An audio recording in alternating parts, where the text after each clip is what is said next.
Et la femme des Brahmanes, elle devient quoi? Ben, elle peut devenir renonçante elle aussi. Hein. Ah oui, bien sûr. Vous savez, traditionnellement, les femmes sont celles aussi qui continuent à s'occuper des petits-enfants, etc., etc.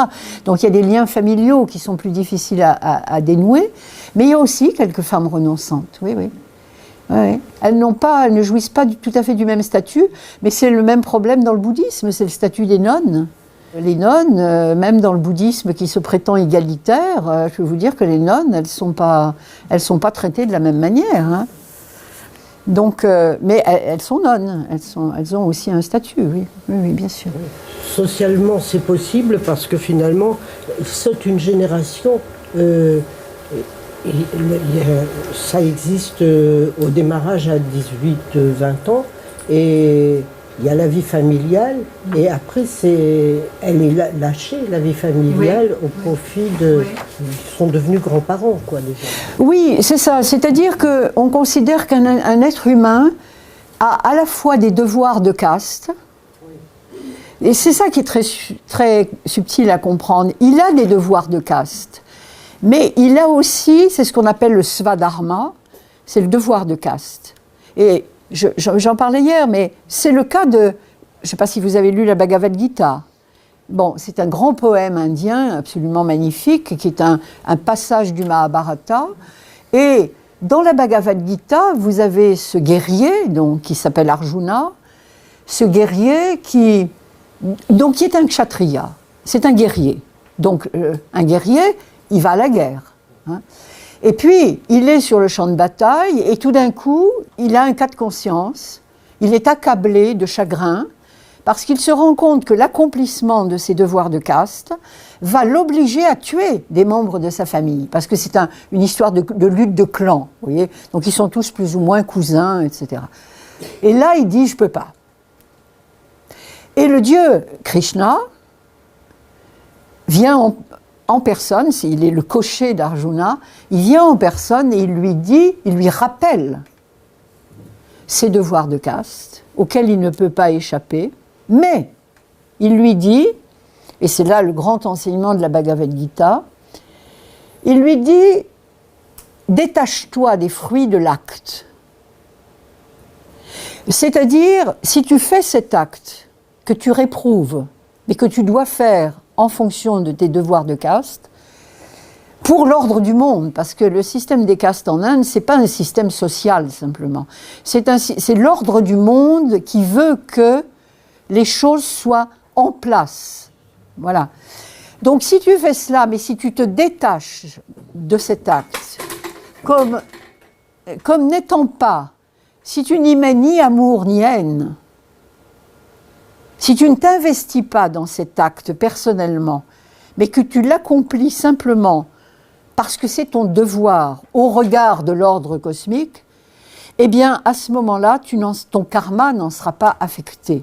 C'est-à-dire, tu ne porteras pas la responsabilité de cet acte. Une logique qui peut nous déconcerter quelque peu, mais qui a sa cohérence. En tout cas, on la retrouve dans le bouddhisme d'une certaine manière aussi. Le détachement des fruits de l'acte. Tu n'en attends rien, tu n'attends pas la gloire personnelle, tu n'attends pas de bénéfices personnels, tu es là où tu dois être à ce moment-là, et il se trouve que malheureusement, tu as ça à faire. Alors, les pacifistes vous diraient, qu'est-ce que c'est que cette idiotie, il a qu'à baisser les armes, ils ont qu'à signer un traité, un accord de paix, etc. Vous voyez? Mais bon, la logique, c'est ça. Et c'est un enseignement qui est très profond. Ouais. Et je vous donne cet exemple. Pendant la dernière guerre, la philosophe Simone Veil, qui était confrontée à toutes les horreurs qu'on sait, note souvent dans son journal « Souviens-toi d'Arjuna ». C'est-à-dire, dans ces circonstances, qu'est-ce que tu ferais, quoi. Voilà. Là, vous avez aussi dit ce n'est pas un système social qu'on redéfend, c'est vraiment un autre système. Un ordre du monde. C'est un ordre du monde, c'est ça. D'ailleurs, le dharma, la notion de dharma, veut dire ordre du monde. Mais pas simplement hiérarchie sociale. Ça veut dire ordre cosmique. Et on ne peut pas transgresser cela. D'ailleurs, d'ailleurs, s'il y a bagarre aujourd'hui, il y a cette scène du champ de bataille, c'est parce qu'un roi, qui s'appelait Yudhishthira, parce que ce roi a transgressé l'ordre du monde en jouant son royaume au dé avec son adversaire. Il a joué son royaume. Vous vous rendez compte? Un roi qui joue son royaume. Donc il a transgressé l'ordre du monde, il a transgressé son propre dharma, et il a enclenché un désordre général. Alors ça, c'est quand même une réflexion qui, je trouve, devrait retenir notre attention. Hein. À quel moment est-ce que nous devenons des fauteurs de troubles dont les résonances peuvent être colossales, tout simplement parce que nous n'avons pas fait à ce moment-là ce que nous aurions dû faire. Sans, alors, toute référence à une caste mise à part, chacun de nous, à certains moments, est confronté à cette situation. Je dois faire quelque chose qui ne me plaît pas véritablement, mais je suis responsable et si je ne le fais pas, des conséquences incalculables vont en résulter. Donc c'est au fond l'action juste au bon moment. Et ça, c'est, je veux dire, ça fait partie intégrante de l'initiation. Hein. Donc on peut dire que l'enseignement d'Arjuna, l'enseignement qui est donné à Arjuna sur le champ de bataille, c'est une initiation. Je dirais que c'est la piqûre de rappel plutôt, vous voyez ? C'est le rappel, parce que là, il est en train de perdre les pédales complètement, il baisse les armes, il ne veut plus.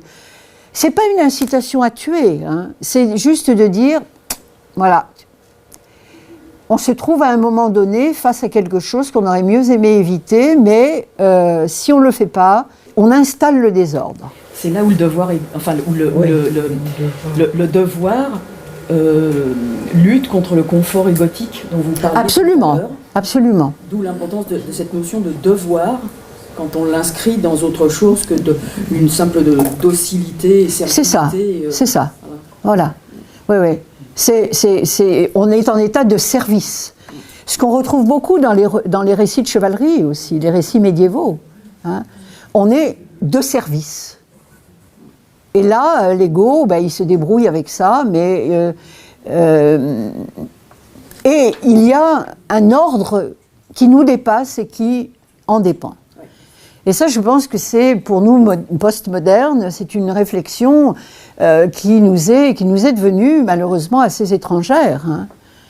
La notion de transgression est aujourd'hui tellement valorisée comme étant constitutive de la construction de l'être, comme étant un droit pratiquement incompressible.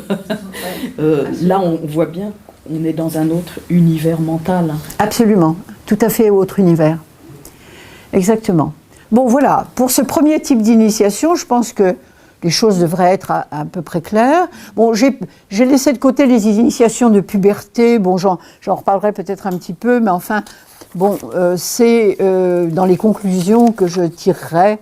Mais je préfère là m'attarder sur quelques exemples pour donner un peu de corps, disons, à une réflexion qui risquerait sans ça de rester un peu abstraite.